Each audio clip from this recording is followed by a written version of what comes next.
In today's video, I'm going to talk about 3 guaranteed ways to scale to over $1 million to $5 million per month. And yes, I said guaranteed because not only I've proven this strategy within my own clients, but I see this every single day, day in and day out across multiple other brands. In fact, I am going to show you a bunch of examples in this video. Now, let's start just to get right into the video. Let's start with concept number 1. The number 1 guaranteed way to get to the next level and scale your revenue is scaling with market segments. What do I actually mean by market segments?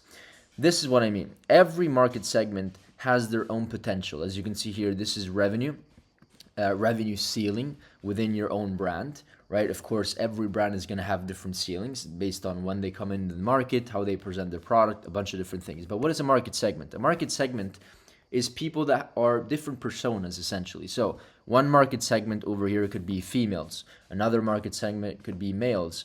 Another market segment could be specifically targeting nurses. Another market segment could be specifically targeting people that have back pain because they work 9 to 5 and work 12 hours a day. So these are all different types of people that have different problems and maybe even different desires. Okay, typically the market segment that works the best is the market segment that has the biggest pain and has the biggest level of desire, that meaning they want to fix it right now. If they don't have this urgency, then it's typically a market segment that is not ready to buy now or doesn't have the urgency to buy now. While we want to actually target people that have the urgency to buy now. So this is the best way. This is a typical scenario of what most brands do that maybe get up to like 500K a month. They have 1 to 2, I say, avatars, but they're basically different market segments because they're different people, so it's the same thing. But they have a couple market segments, a couple avatars, and of course they maybe have like different pages and landing pages where they send these people to based on the angle that they're targeting. So they have one avatar, maybe 3, 4, 5 different angles. Same thing with the segment number 2, the avatar number 2. They have custom funnels, and of course they're gonna reach a ceiling. Now this is a typical scenario. In some cases you can scale more. It really depends on the avatar, the addressable market. So many things are dependent on these things, right? Depending also on the vertical, the niche, the industry, so many things. So this is a typical 7-figure, sometimes even low 8-figure business if they get lucky with how they're handling their marketing and everything. Their vertical. But this is what it looks like. The improved scenario to get to guaranteed, if you know what you're doing, more revenue, okay, $1 million, $2 million, $3 million a month, is to essentially scale the same exact concept but horizontally, approaching different market segment. And not only this is great because of course you're going after different, you're building different funnels, you're customizing the funnels to the avatar, and you're making more money. It's also better because this is a much more consistent cash flow generating business. You're not reliant on a couple angles and a couple avatars. You're scaling horizontally, and of course, as I say here, the list goes on. The more you can do, the more market segments you can explore, and the more revenue you can bring in for your company. It's kind of saying, the more products. Question for you: do you think that a store, let's just say it has 100,000 visitors in a month? Let's just assume that they have 100,000 visitors. Store number 1 has 1 product, and store number 2 has 30 products or 10 products. Which store is actually going to make more money? Of course, the store that has more products, because automatically people are going to buy in more. It's not the same exact scenario, but if you have more angles and more avatars and market segments you're going after, you are going to make more money eventually. It's just a matter of time and, of course, making it work so that it's profitable. So this is point number 1. Great, so let's move forward with strategy and approach number 2, and this is scaling with segments within countries. So you can apply the same exact strategy where you go after a couple different market segments, a couple of different types of personas, and then you apply the same exact concept but to different companies, or countries I should say. Germany, right, UK, Australia, right? The strategy is to expand into other countries by applying the same market segment or avatar persona strategy that were proven in the US or the main country that you were promoting. This means that if avatar 1, 2, and 3 were proven and are definitely getting you to a good scale in the US or maybe in the UK, wherever the main market is that you're promoting to, then you can apply those same avatars to start with to increase your chances of actually doing well, right? And then you can apply them in another country. So I know that maybe this is something that you already know. It's like, or it's like the Brando, like of course if you expand into other countries, you can make more money. But a lot of people don't do it. And if they do it, they don't approach it well. They just start spam testing countries, hoping that something sticks, but they don't have a clear strategy with funnels and avatars. So of course you have to try. There's more kind of like, unless you're doing UK or Australia, especially in Germany or in Europe, there's a higher barrier to entry, because it's, of course, you have to translate the websites, you have to translate the ads, you maybe have to do another Shopify store if you have maybe Stripe, where, with Shopify payments, you can go into Shopify and target segments or markets, and then the checkout will automatically be transferred into like a currency, right? The actual currency of where the visitor is scrolling from. But if you are maybe on Stripe, you have to build multiple Shopify's stores depending on the country. So there could be logistical problems, or not problems, but just more difficulty. But it's definitely worth it if it makes you more cash flow, generates more cash flow. This is one of also my favorite ones. And by the way, just to explain to you, just to show you a couple of examples of how companies are doing this. This is just a company that is doing 8 figures, as you can see over here. They're Miami MD. They sell like serums and skincare, mostly for women over 35 to 40, most likely 40. And so as you can see over here, there's a bunch of funnels that they're running offers to. So pre-lander, another pre-lander. There's also doing quiz funnels. They have like a bunch of other funnels. What they're doing is that they're targeting different personas and sending them to specific funnels, as I say over here, right? They have custom funnels, multiple angles for one persona. So this is how they're dissecting and scaling horizontally. And they have so many landers, which is proof that if you want to scale, you should do more and approach different personas, as you can see over here. So this is just a really interesting concept that you should leverage from day one after you stop watching this video to go ahead and capitalize on. Also, not to mention that in many cases, we just kind of like reach a ceiling. As I said before, sometimes we reach a ceiling, and even if we know that the market potential could be more because we're maybe going after like a $50 billion market, that doesn't necessarily mean that you can get all of that, right? So you're going to reach your own ceiling, your own creative fatigue, your own angle fatigue. You're going to reach your own. So this is the best practical and smart way to scale. Next strategy, really, really important.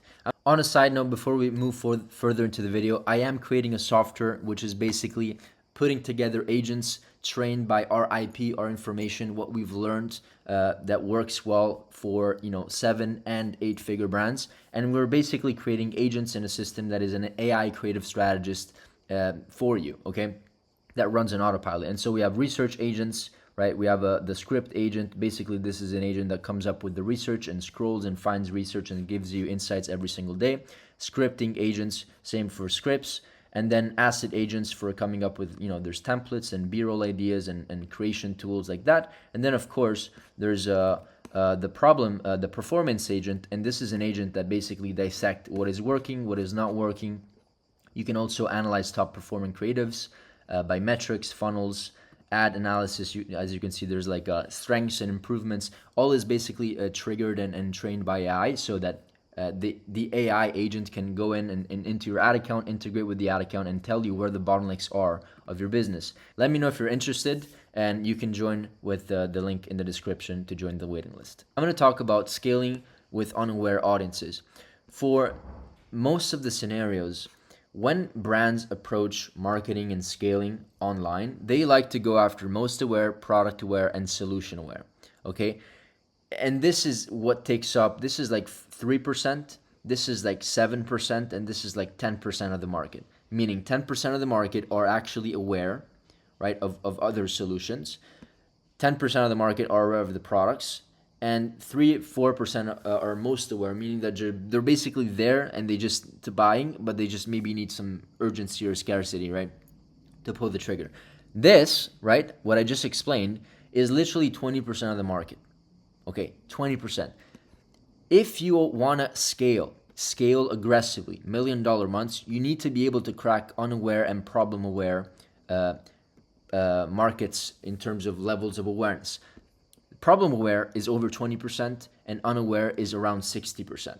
So this combined is 80% of the addressable market, meaning that if the addressable market is worth $100 billion, This is where you get 80% of your revenue, literally, okay? So you need to understand this part. Now, there's one caveat that is really important to kind of understand, once again, is that these levels of awareness, right, have different, may and most likely should have different funnels. So you can't have a product aware funnel that converts with an unaware funnel, because people that are completely unaware don't even know if they're interested. So there's a different conversion mechanism that they need to go through. So this is a perfect example of what I mean by this. So if your awareness level is maybe very high, as you can see, we're doing product aware, we're showing the product in the ad. So we're assuming, and also we're telling Facebook to have other people, have specific people show the ad based on their level of awareness. Because of course, if you don't show the product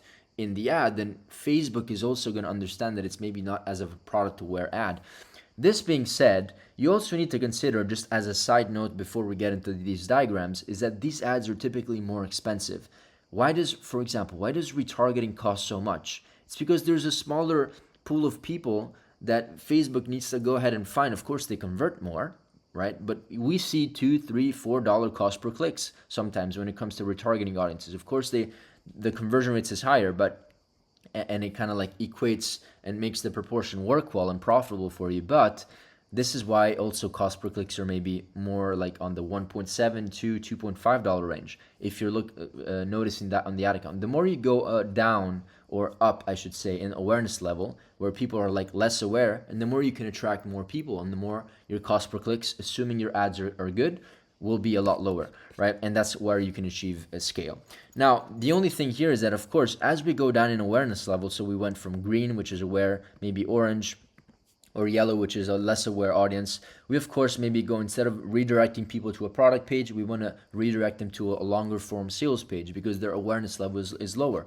Not even to mention even lower levels of awareness, where this is like unaware or this is problem aware, we probably want to add an advertorial and then a product page, or then an advertorial and then a sales page, right? So you have to test your sales processes, but long story short, each level of awareness should have their own sales process. This is a perfect example that I have here for you. More than an example, like better than this example, I don't know what to show you. So they're doing 8 figures. This is an example, right? If we take a look at, I forgot where this is. If we take a look at one of their funnels over here, right? Let's take a look at the pre-lander. We can take a look at and see and notice that they have 41 active ads, right? 41 in this pre-lander. And let's take a look at the ads. I would assume that they are unaware ads, less product facing, right? In fact, look, these are all, I can barely see the product. These are all like UGCs. Let's take a look at one. Give me 1 minute and I'll show you how to fix dark spots. Give me 1 minute and I'll show you how to fix dark spots. So this is probably a problem aware ad. So getting 20%, 25% of the market right there. So all of these ads are like this. Where do they redirect them to? They redirect them to, here's how women in the 60s can tan crepey skin, right? This is another funnel. Here's how women over 40 with stubborn dark spots are finally achieving clear skin and looking decent, decades younger, right? This is what I was talking to you about over here, right? With the different avatars and different funnels. But they have custom funnels based on the levels of awareness, which is super important and never to be forgotten. This is an example, right? Another example. Here are product ads. You can see the product. There's literally products all over the ad, and maybe if it's a UGC video like this one, they're showing the product in the first 5 seconds of the frame, right?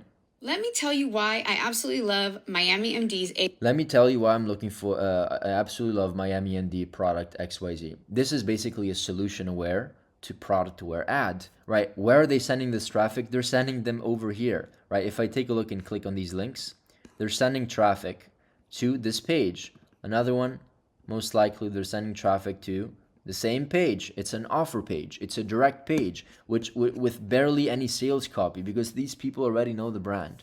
They just need to take action. If we send people that have ads like this, completely unaware ads, right, problem aware ads, to a page like this, it's probably not going to work.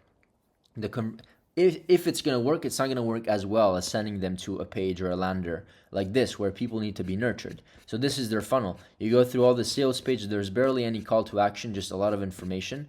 And then at the end, there's a claim of the offer, right? So there's probably there's a, you can claim a discount over here, and then it goes to checkout. This is, I have to say, this is more direct than what I expected. In many cases, there's an extra step in the funnel, but this is like 3 pages in one. Look how much text. Look how much text, how much objection handling, or how much this page is optimized for people that just don't know yet if they want to buy it or not. So they start with the problem, right? Then they introduce, let me just stop here. They start with like a nice headline calling out the avatar. Then start talking about what happens to the skin as it ages. Here's a doctor testimonial from her, results, right? And then some science behind how the skin actually works, and more and more and more, right? More scientific claims, more scientific claims, more scientific claims. So you get the point. So they're trying to sell with this strategy. That is it for this video.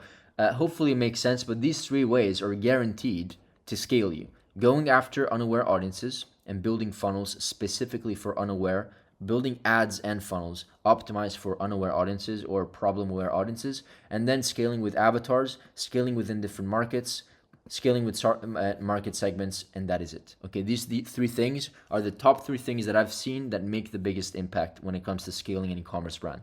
That is it for this video. If you are a brand doing at least $100,000 a month and you want a free audit, or you also obviously want to explore the opportunity to work with us and become our partners from agency to brand relationship, then you can book in a call. You're probably going to have a call with me or one of my team members, worst case, and together we can come up with a custom plan of action and decide if we're a fit to work together. All right, that is it for this video, and see you in the next one.